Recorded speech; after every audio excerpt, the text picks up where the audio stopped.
everyone. Thank you so much and welcome to our panel discussion here for New Jersey City University's Department of Educational Technology on the impacts of artificial intelligence in education. One of the most prominent tools that people are seeing right now in the field of ChatGPT. As we move to an ever increasingly digital and automated world, it's important for us to consider the implications of AI on our educational systems. From personalized learning to automated grading, AI really has the unbelievable potential to revolutionize the way that we teach and we learn, as well as lead. With this potential comes in uncertainty, and there are a lot of questions and concerns about the role of teachers and educational leaders, as well as the ethics of data privacy and using these tools. In this discussion, we are going to explore the potential benefits and drawbacks of AI in education and the steps that we can take to ensure that AI is used in a way that benefits both students as well as educators and our educational landscapes across the state of New Jersey and beyond. We are joined here today by a panel of experts who will offer their insights and opinions on this important topic, and they are here and selected because of their expertise in a variety of areas. I'd like to first start out by introducing Dr. Laura Zeger, chairperson of the Department of Educational Technology. Dr. Laura Zeger is a professor and chairperson. Her research interests are currently focusing on online learning, social computing applications in education, and emerging technologies, including robotics. She's also published and co-published a variety of texts as well. So I will stop, and Dr. Zeger would like to say anything to also further introduce herself. No, thank you, Samantha. No, that's more than enough. Hi, everyone, and welcome. Dr. Christopher Schamberg. He is a professor and coordinator of the doctoral program in educational technology leadership. He's the author of in scholarly literature as well as text, and he is the recipient of several awards, including the New Jersey Secretary of Higher Education Award for Excellence in Teacher Education. And he has a very wide array of research interests. So I'm going to just pause here and let Dr. Schamberg also add a few words. I want to be the person who talks the longest on mute, so I didn't win that award yet, but the night's young. Thank you all for coming. It's a pleasure to see everybody, and I'm really excited to listen and learn. I am the unofficial wingman of Dr. Kozar and Dr. Zeger tonight, so looking forward to hearing what our panel and our participants have to say. And I'm proud to introduce a fellow colleague and alumni from cohort 6 with me, Dr. Joanna Antonou. She is a graduate from NJCU, and she currently serves as our K-12 administrative leader and expert and supervisor of educational technology from Passaic Public Schools, bringing over 10 years of expertise in leadership in educational technology spaces. Dr. Catherine Neves-Winko. She is currently the teacher coordinator of educational technology integration in a K-12 public school. And so Dr. Katie Neves-Winko will be also sharing her experiences in AI with inclusivity considerations. In our K-12 education public service space, we have computer science educator from Warren County and Warren County Teacher of the Year, Daryl Dietrich, here to share his experiences in working from the lens of public service education and computer science and the impacts of AI in that educational landscape. So we're excited to have him here with us today. In K-12 administration as well, we have another alumni from cohort 7 in the doctoral program, Educational Technology Leadership, Dr. Philip Chrysostomo. He is the supervisor of instructional technology and visual and performing arts and data analysis in his district. In our higher education space, we have the associate director of teaching and learning at the Philadelphia College of Orthopedic Medicine, and that's Dr. Douglas Koch, alumni from our doctoral program in cohort number 5. And so he's going to be sharing on how AI is shaping the future of learning in the digital age from the higher education sphere. In our corporate and business L&D landscape, we have the director of learning and development at Clear Channel Media. This is Dr. Roberto Jimenez. I'm going to turn it over to Dr. Laura Zeger and Dr. Christopher Schamberg, who are going to be moderating the session. Dr. Kozar, thank you so much. That was wonderful and so fast. So thank you to everyone here today. I'm really excited to talk about AI and ChatGPT in education. To start us off, I just want to sort of give a 2-second overview as to what AI is for those of you who might be here saying, I have no idea what we're talking about tonight. So AI, which is artificial intelligence, has been around for quite a while, and we use it in a lot of things that we do on a daily basis. Alexa and Google Nest, the thermostats, there's a lot of things we use that have artificial intelligence built into it. What is it? It's basically a computer science. It's sort of an algorithm where you put a lot of information into a computer system, and then you teach the system how to find patterns and analyze data. And it's regenerative, right? So that's really a very basic definition of artificial intelligence. And there's quite a bunch of different avenues we could explore. You'll hear things like deep learning and machine learning, and that's all part of it.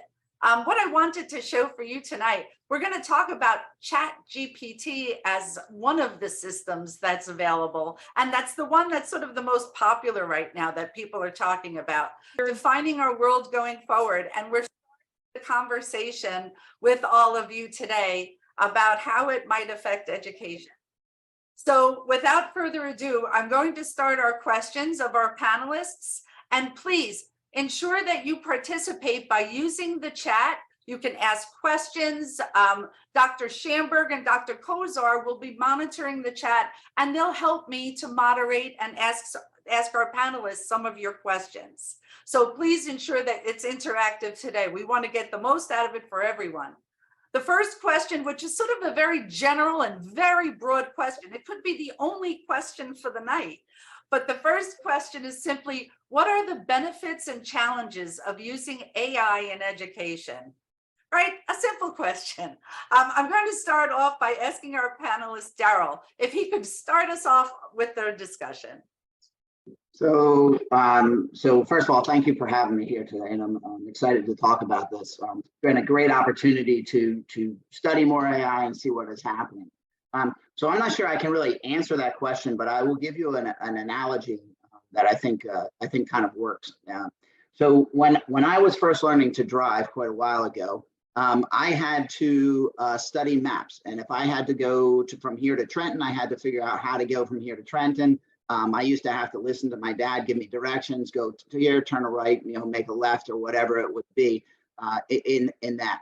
And then Google Maps came out. And when Google Maps came out, we can get from point A to point B without paying attention at all what's going on in between, right? My wife and I were just down in Tennessee, and we had a great trip down there. And I just put in Smoky Mountains, and we just drove and talked, and all of a sudden it said turn right here, turn left here, and didn't really pay attention, but it got me to to point B. And I'm really glad, like when my daughter's driving, I'm glad she has Google Maps, because I'm pretty confident it's going to get her to point B well. But the problem with education is that's how I see AI, and Google Maps is AI, but I see AI in that way, is that our students are going to be able to get the correct answers. They're going to be able to do things well. But the question is, are they going to know how they did things well? Are they going to know how to get from point A to point B? Example is in coding as a computer science teacher. So what I really pride on is having my students be challenged by programs. I tell them I want them to kind of beat their head against the wall. I want them to be stuck, and I want to learn how to get unstuck. However, right now, every single program that I assign in my AP computer science class can be done in 30 seconds on ChatGPT. So I think in education, what we need to do is we need to analyze what's important. Is the process important, or is the final results important? And how do we use this tool to make sure that we are doing both of those processes as we're going along? So that's kind of where I would start out with is I don't know that we know the answers to that right now, but what's happening is the kids are going to have a solution quickly. They're going to have an essay. They're going to have a program. They're going to have a PowerPoint. If you haven't checked out those new slides to Go AI, it'll create a PowerPoint for you within less than a minute on whatever topic you want. And it's great, but did you learn anything in the process? And we need to figure out how to use it for that. So that's kind of how I would start it off. Excellent start. A lot of questions coming in the chat. Doug, can I ask you for a follow-up? I agree. It's really about process. I think it's changing education from being about an answer to about a process. And I work in higher ed. I work at a professional school. I'm in a medical program, and we have 3 campuses across 2 states, about 500 students.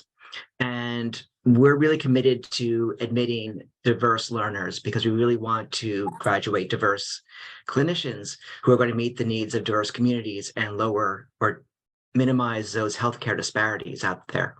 So one of the challenges that we have with enrolling that non-traditional student is that they don't necessarily know the system. They may have a non-science background. They may have different learning disabilities that they didn't have diagnosed until they were in medical school. There's just a lot of different things that go on that that are little bumps for them that may slow down their progress. And the more you have, the more likely you might be to not complete your education. So what I'm doing when I'm counseling some of the students is actually introducing them to ChatGPT and asking them to maybe explore, asking it to come up with study questions, come up with, here's a content area, come up with, 50 study questions, multiple choice questions, because that's how their tests are done, with 5 distractors, 1 correct answer, and a rationale. This way the students can go through and really make sure that they have a strong foundation. The questions that are being generated are usually the lower order, but it really makes sure the students are confident in their baseline, and then they can go on and engage with the content a little bit more on their own with other people. And that's really important for some of the students who have a non-science background, or who might be first generation or English as a second language, and just might be struggling or culturally don't feel like they can ask the faculty or the staff questions. So it really helps them develop a sense of confidence that they may not be able to develop otherwise. And some of our faculty are actually using it to come up with, exam questions as well, because most of our tests are multiple choice. So it really helps them come up with a set of questions really quickly, so they can spend more time doing other things. So I think it's really about process and really like jumpstarting somebody's education.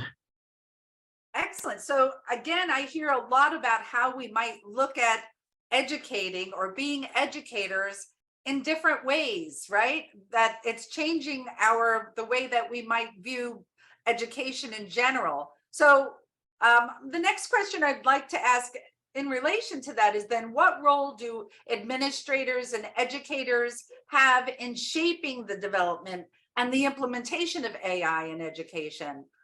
Phil, can you answer that question? So I think because of how fast that this technology is rolling out, and how quickly that people are taking onto it, it's almost overwhelming, because what's happening is that people have access to it, but we don't really know what to do with it, or we can do with it. We don't know how it's going to change things. I was talking with a couple of other people. We're getting ready to do a presentation on ChatGPT, and they said, you remember Wikipedia, when Wikipedia came out, and how that was such a big deal because people could edit that information. It wasn't always right. And so we had to change the practices that we had in terms of what we were doing with Wikipedia. And I think that same is going to apply towards what's going to happen with education with ChatGPT. The biggest thing I'm finding is that the question is, are we going to let it drive the conversation, or are we going to drive the conversation? And so, how quickly are we going to react and respond, figure out what we're going to do within our schools? And this is a huge thing to talk. You're talking about policies, procedures, you're talking about teaching practices, you're talking about ethical issues. And so there's all these different elements, both positive and negative, that ChatGPT is bringing into education. And so we have to really be mindful of that effect, because it's really going to be a domino effect. We can change a policy, but then we also have to change how we're teaching. Changing how we're teaching is a very difficult practice, especially when you have veteran educators that are not used to new technology. And so that we have to think about what students are using it for. And we're not always going to know what our students are going to use it for, or what some of the ethical considerations are, until they come up afterwards. We can always think about, it's always the things we can think about that we try to address, but it's always the things that we don't think about that become the issues. So we really have to drive this conversation in terms of what this is going to look like in our districts. We have to be talking about it on all levels with all stakeholders, from the parents to the teachers to the administrators to the community members. We have to bring everybody in as a part of that conversation. And then we have to figure out, what do we have to change in order to accommodate this new technology? Excellent. A lot of questions, but a lot of process too. Joanna, how do you see this? You know, Dr. Ziegler, I remember 10, 15 years ago when we were rolling out one-to-one devices and we had, you know, one-to-one access to the internet. Students had the Chromebooks in the classroom and it was brand new.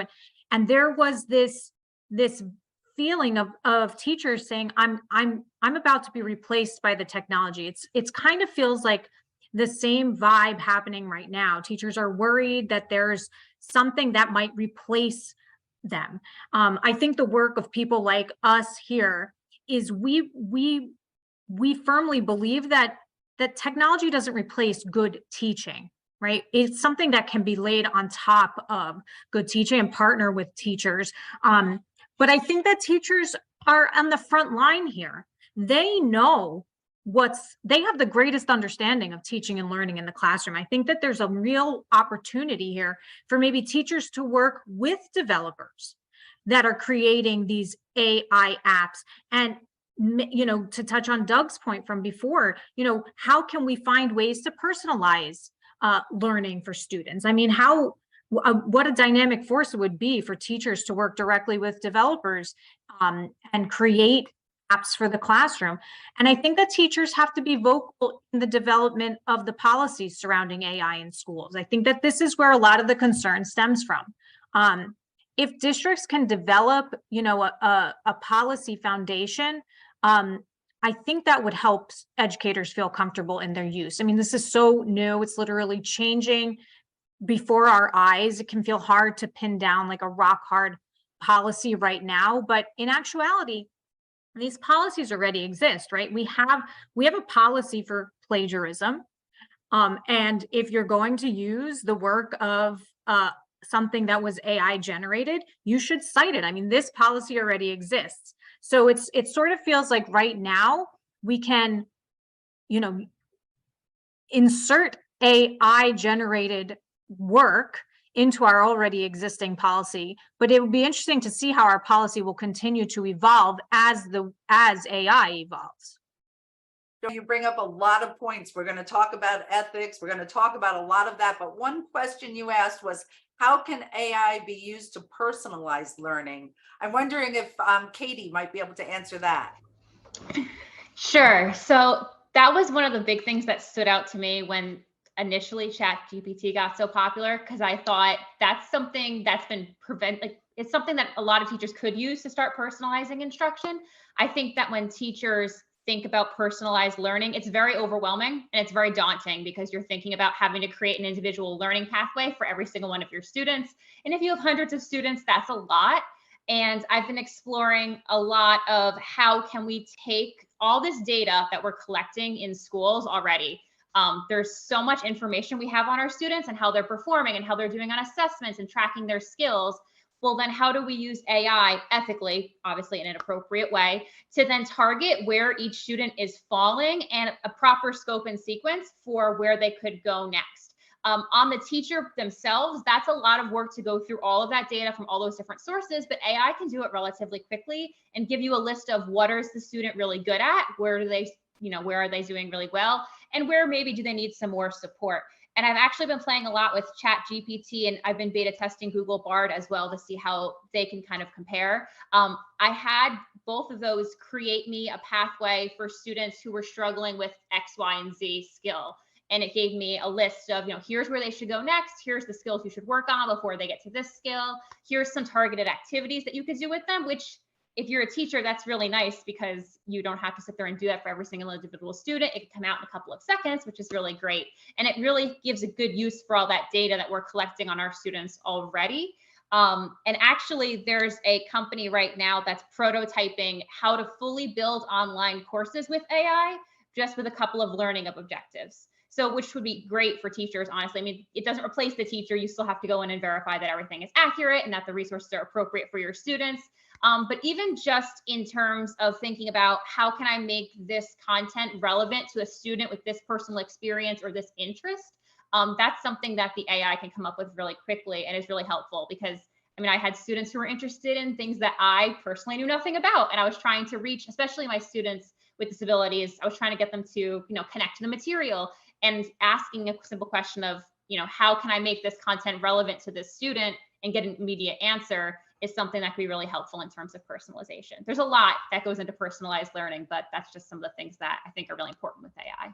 Yeah, excellent. I mean, we talk a lot about how students are using ChatGPT, but what about how we can use it in teaching and designing, instructional design and feedback, assessment, data analysis? Exactly. Great points. Daryl, do you have anything to add?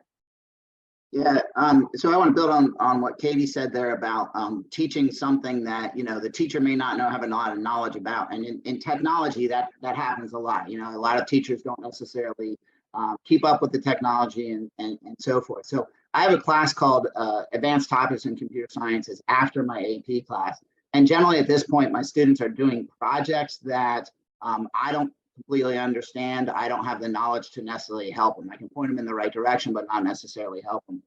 And this week, and sometimes it's pretty frustrating because they can get stuck for weeks at a time and just not sure where to go.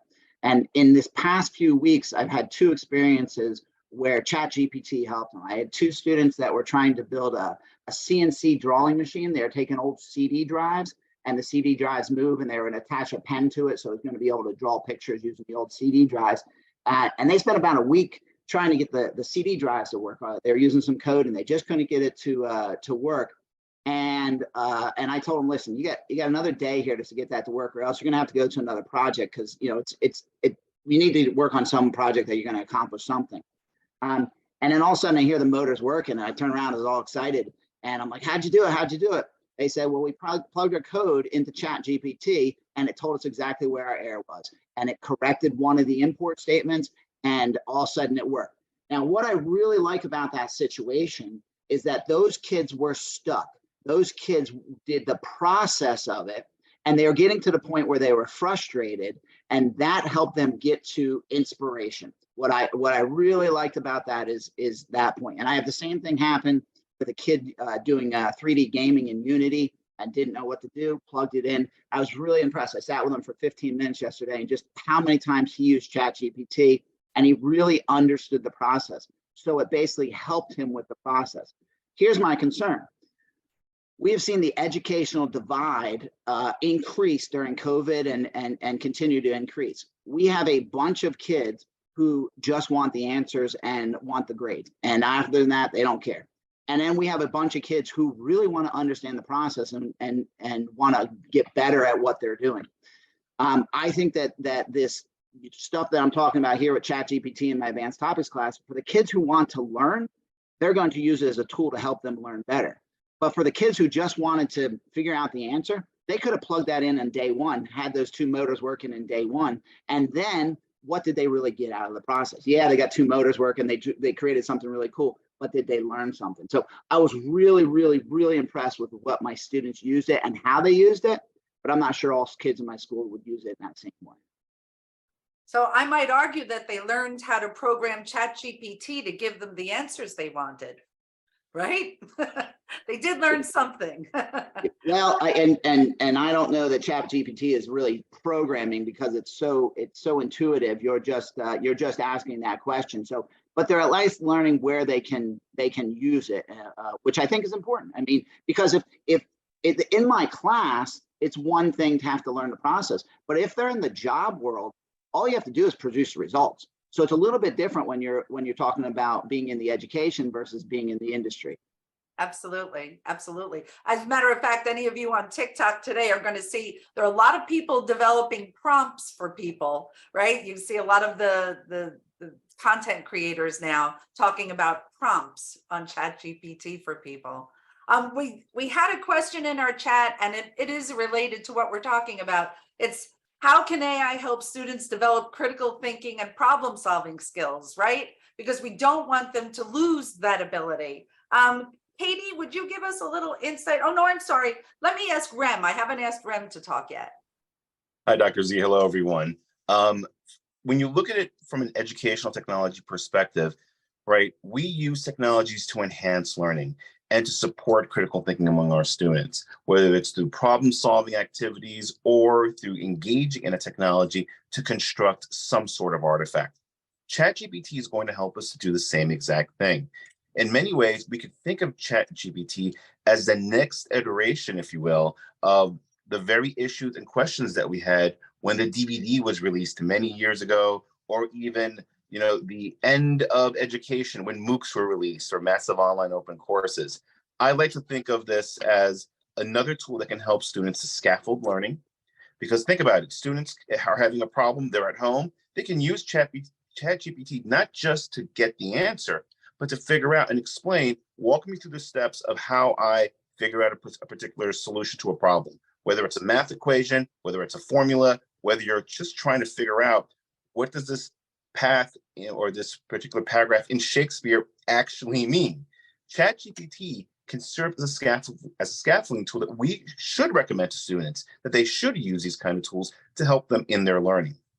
And the other thing that it can do is to give students the opportunity to learn information in the context and in the way that they want to learn. For example, sometimes students might be in a classroom where they're not necessarily making connections to all the content that's being covered.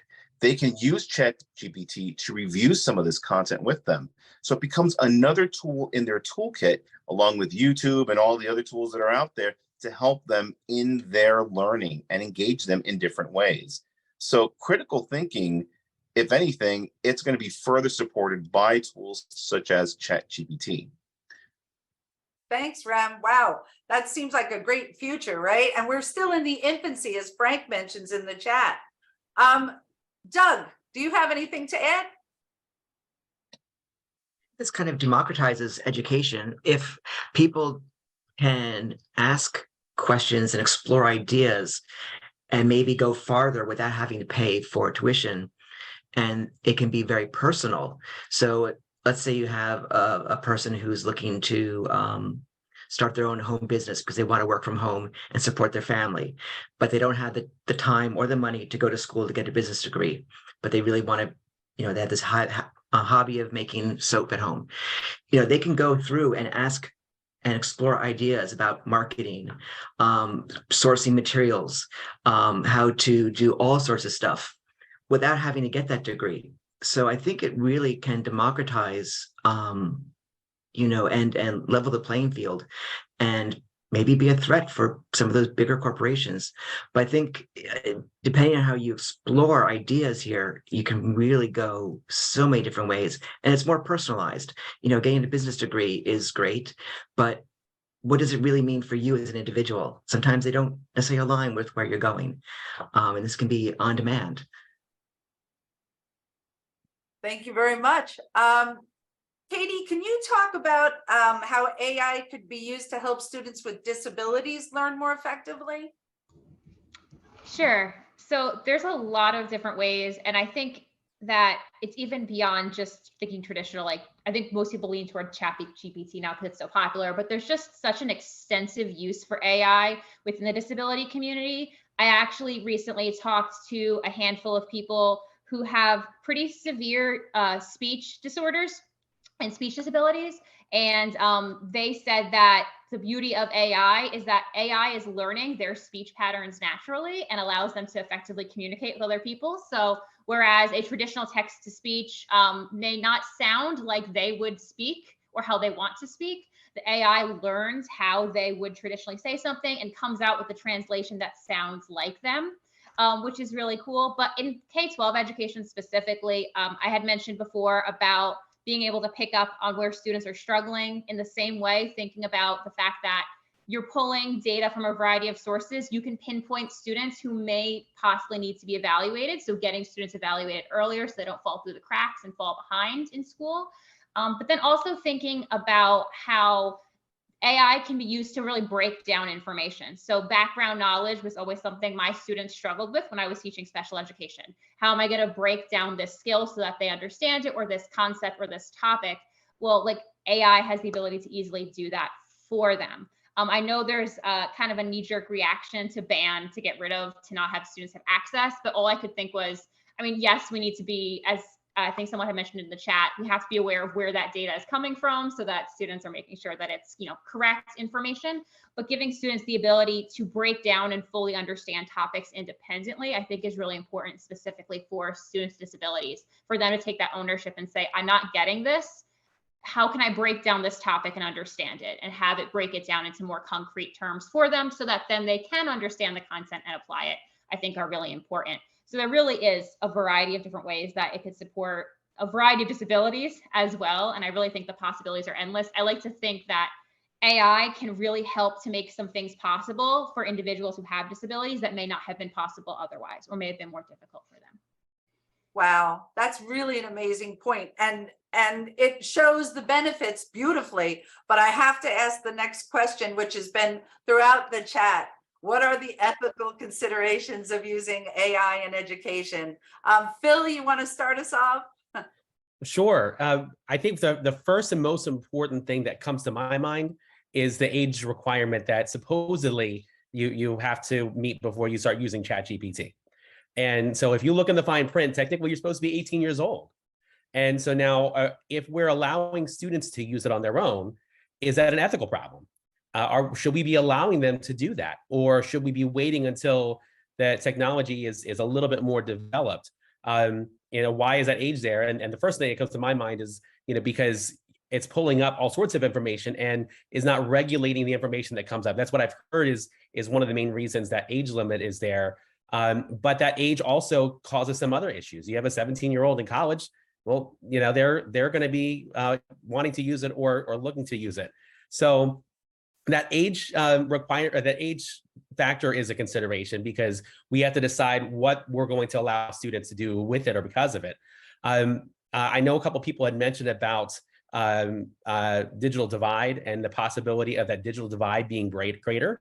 And a lot of that will depend on you know, what access that you have. And if certain districts are shutting it off and other districts are allowing students to use it and play with it, that could cause a divide. If you don't really know about it because the students don't know, the teachers don't really know how to use it, and so you don't use it at home either, that could cause a digital divide.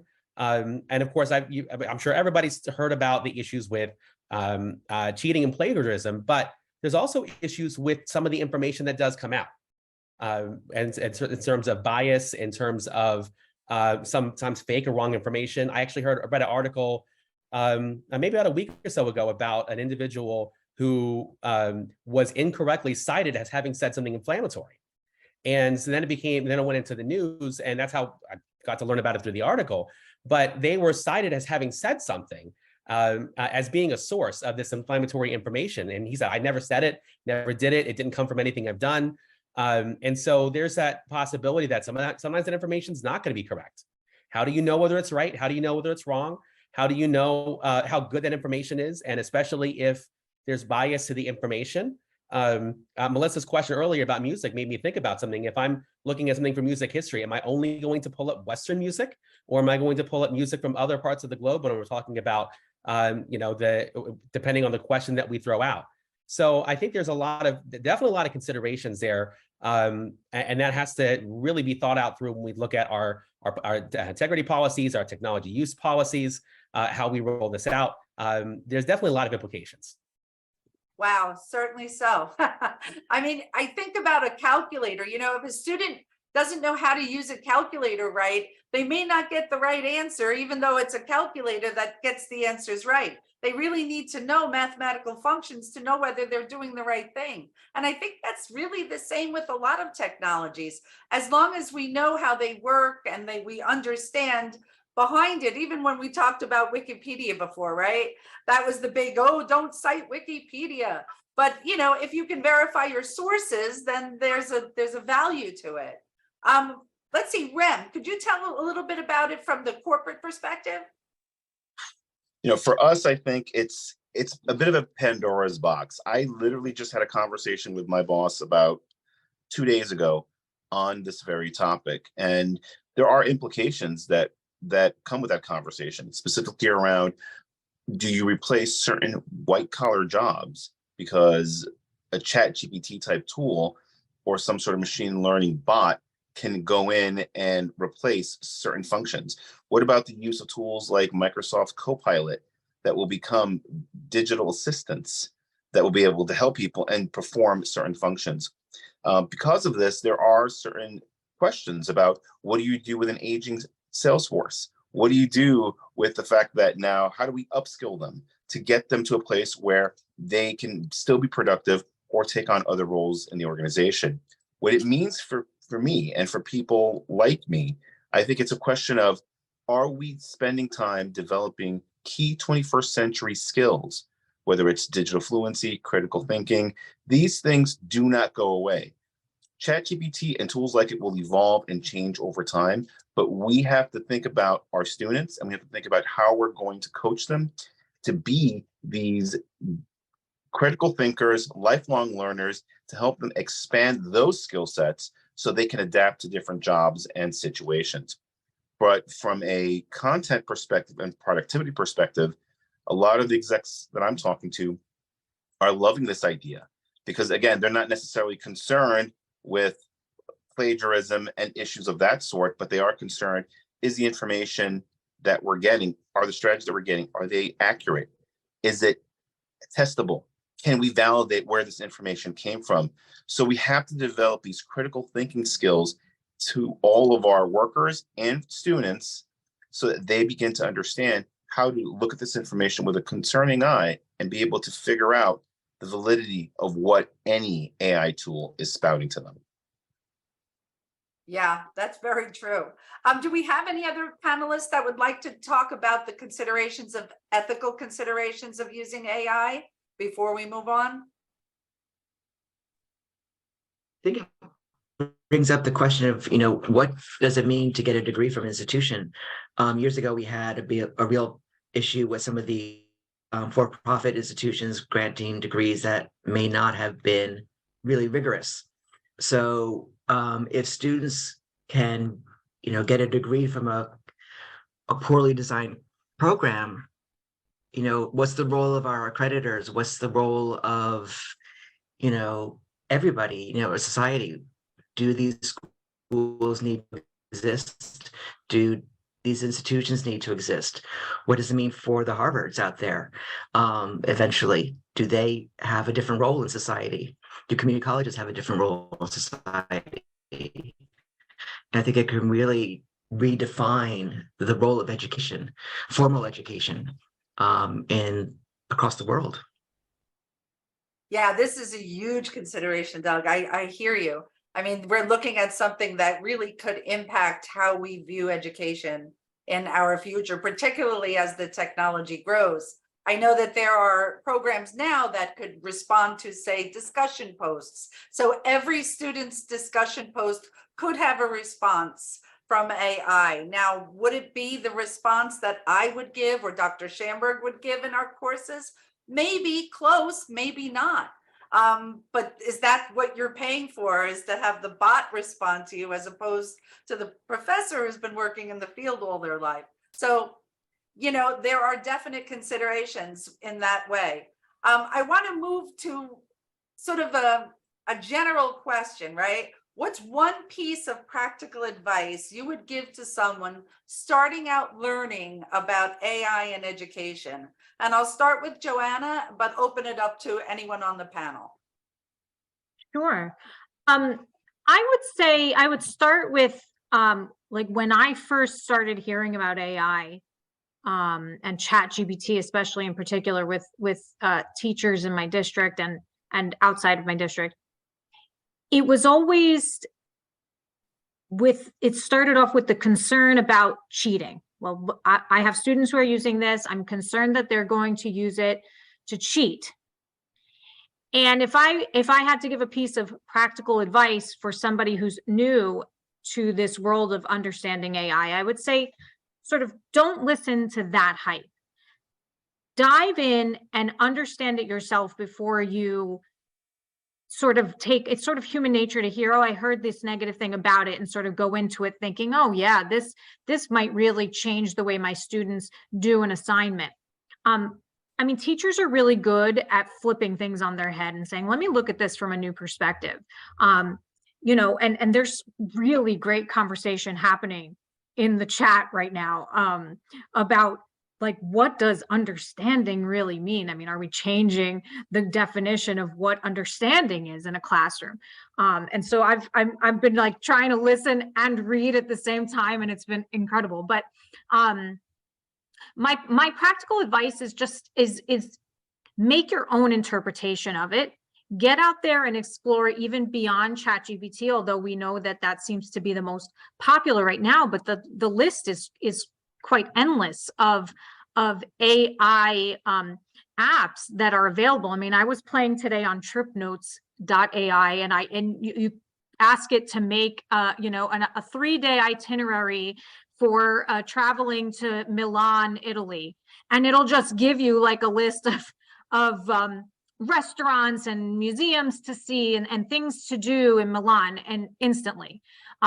So there's a lot out there to explore, but I encourage people to sort of take away that negative bias that may exist from speaking to teachers who are understandably concerned about cheating and the ethical things that we've discussed, and sort of go into it with a blank slate and allow yourself to make your own interpretation of it.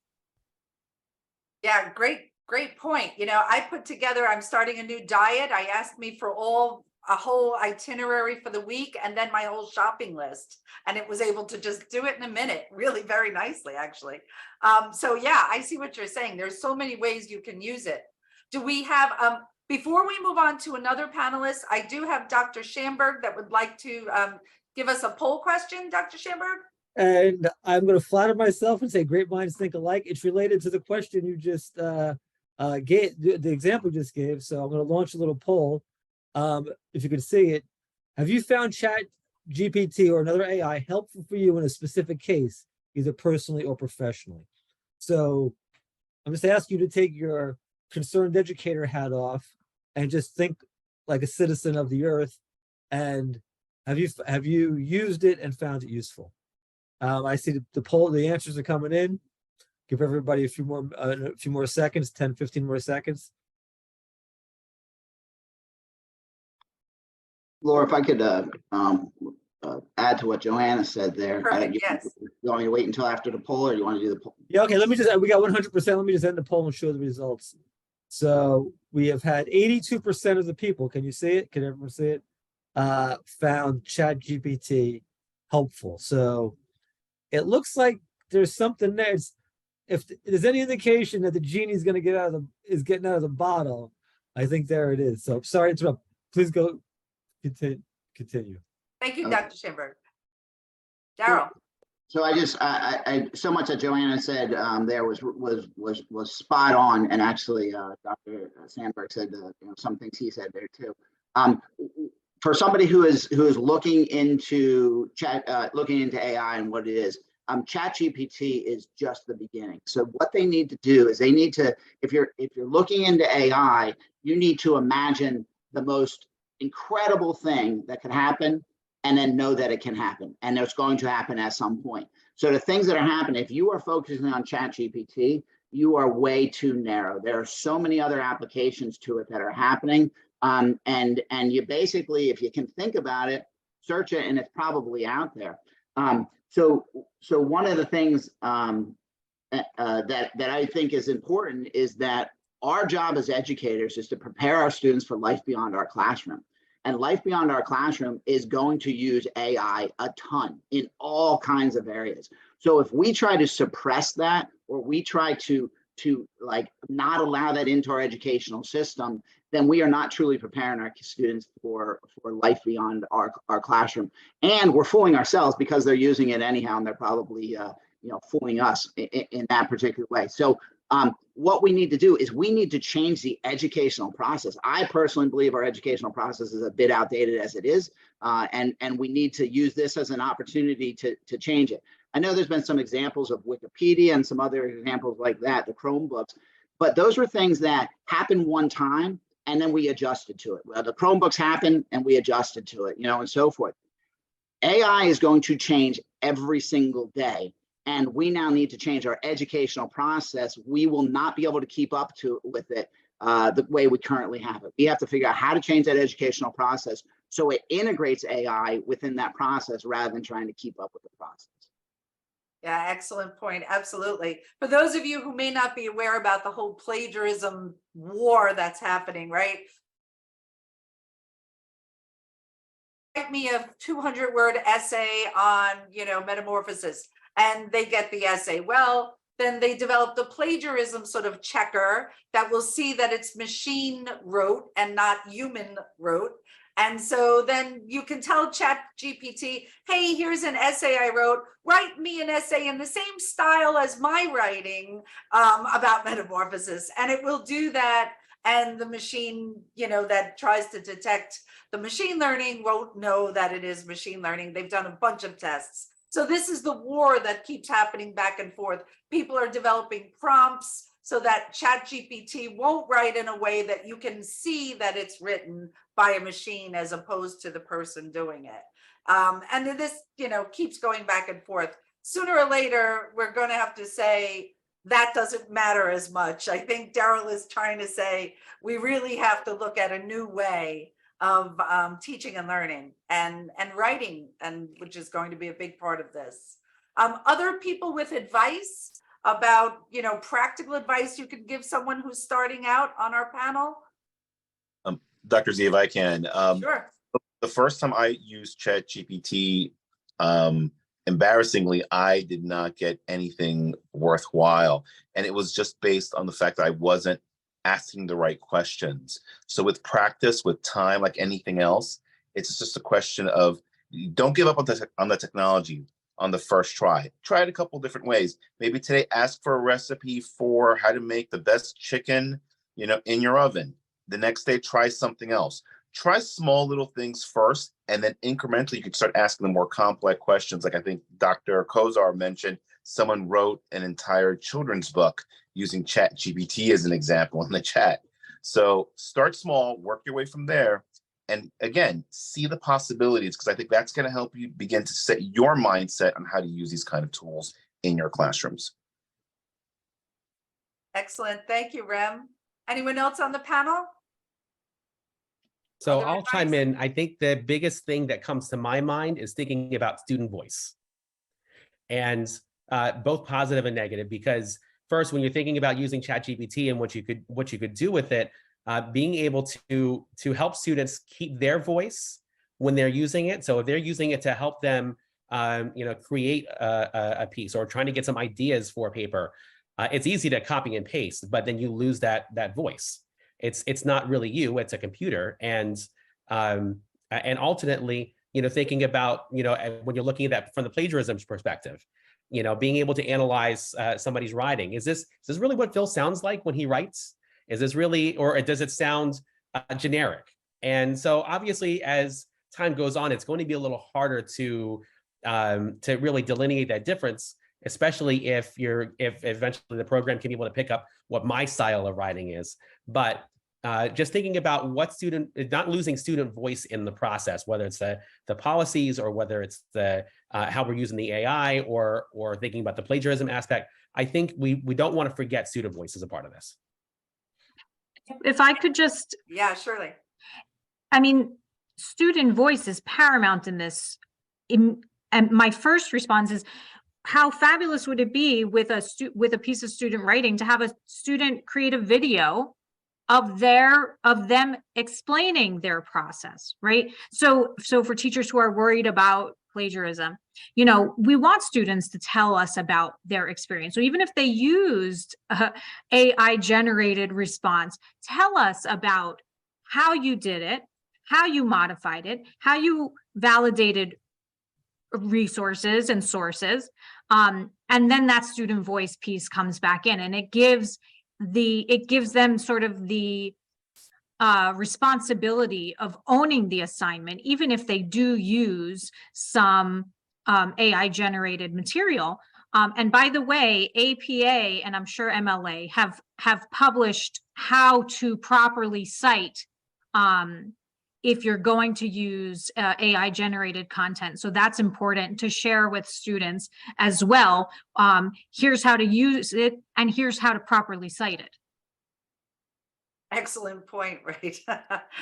Dr. Schamberg, I'm going to invite you now. We only have about 5 minutes left to a question and answer period from our audience for our panelists. Yeah, so I did jot down a couple of questions that I think a lot of them were addressed, but does anyone know of policies that schools are putting in place for AI, either to help develop student lessons or help address any of the ethical problems, legal and ethical problems?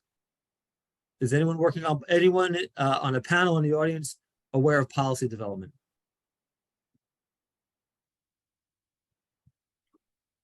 So Dr. Schamberg, at the high school level for that policy, it really takes at least a year to put in place. So Yeah. we're We're figuring it out as we go along. We're fixing the plane as we're mid-flight right now. Great. Yeah. We're having the discussions, but implementing the policy, we're not even sure what that looks like yet. Yeah. Agreed. And I think that we need time for teachers to vocalize their experience with it in the classroom before we can solidify any policy. I mean, we haven't had it long enough yet. And like Daryl said, a policy takes a while to develop. And so I think we're right on the beginning of this, and it'll be interesting to see how it'll affect policy in the next year or two. Thank you. One other question came up, and I think it was answered in the chat, but I was wondering if anyone had any thoughts on it. The question was, how do we combat bias in summary data from source material? That the chat is only as good, garbage in, garbage out. One of the answers was that we have to teach students in the chat how the system works, how the ChatGPT actually works, what's behind the hood. Does anyone have any thoughts on the potential bias of information in an answer, or teaching students the system of how it works? I don't have an answer for that, but I do know that as far as interest in DEI is concerned, we really need to be cognizant of the fact that there bias is built in when we don't really know where it's getting the information. And are people going to pay for it or not? What are those barriers that are going to be there that are going to really separate the students who have access and those who don't? So I think that's a really great question. I don't think we're there yet. I did try logging on to a couple of new platforms today, and they were pay, and I'm just not going to pay for something, but I could, but a lot of people can't. So I think we really need to wonder about whether they're going to be supported by ads, or by some sort of organization or what. But I think that's a great question, and I'm not sure we're there yet. Great, thank you. Well, we only have 2 or 3 minutes left. I just want to thank everybody. If Dr. Z, Dr. Kozar have any parting thoughts or words. You've been a great audience in the chat. We've had a fantastic panel. I would ask one question, one favor. I'd like to take a screenshot. So if everyone could just wave, if you have your camera on, and smile. And I would just like to have a good one.